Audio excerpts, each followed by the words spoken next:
વૃક્ષ ઝાડ બધા આંબાનું ઝાડ છે, કેળાનું ઝાડ છે, બીલીપત્ર છે. અહીંયા કામ ખોલીને બેઠા છે. અહીંયા થોડુંક ઘરકામ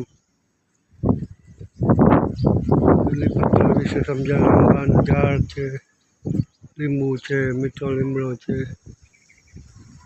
પછી અહીંયા જોઈ શકો છો, અહીંયા જૂના મકાન.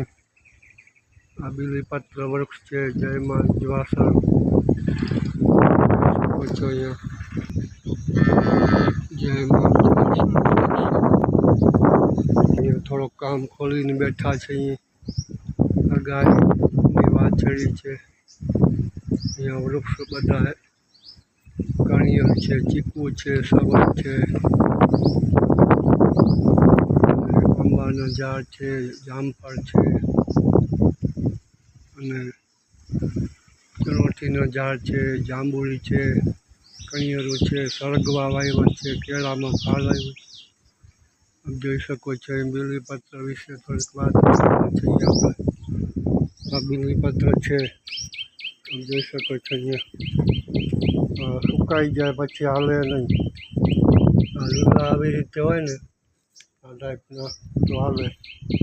આપણે બનાવવું હોય આનું શરબત તો અત્યારે હાલે, પછી ના હાલે. પછી આ સુકાઈ જાય પછી આમાં કાંઈ રહે નહીં. આ બી ફેલ થઈ જાય ત્યારથી. અને જો આ બી હાલે, આ લીલામાંથી કાઢેલા છે. લીલો હોય એમાંથી કાઢેલા તો અત્યારથી હાલે 10, 15, 20 દી સુધી.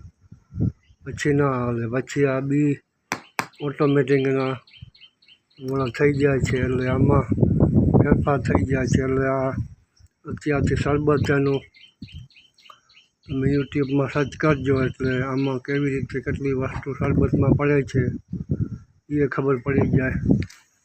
અને આ વૃક્ષના બીલીપત્ર છે, કયા પછી હાલે નહીં.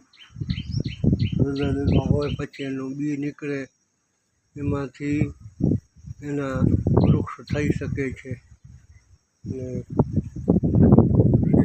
જય માતાજી. આપ જોઈ શકો છો અહીંયા બીલીપત્ર છે. જય માં જવાસર.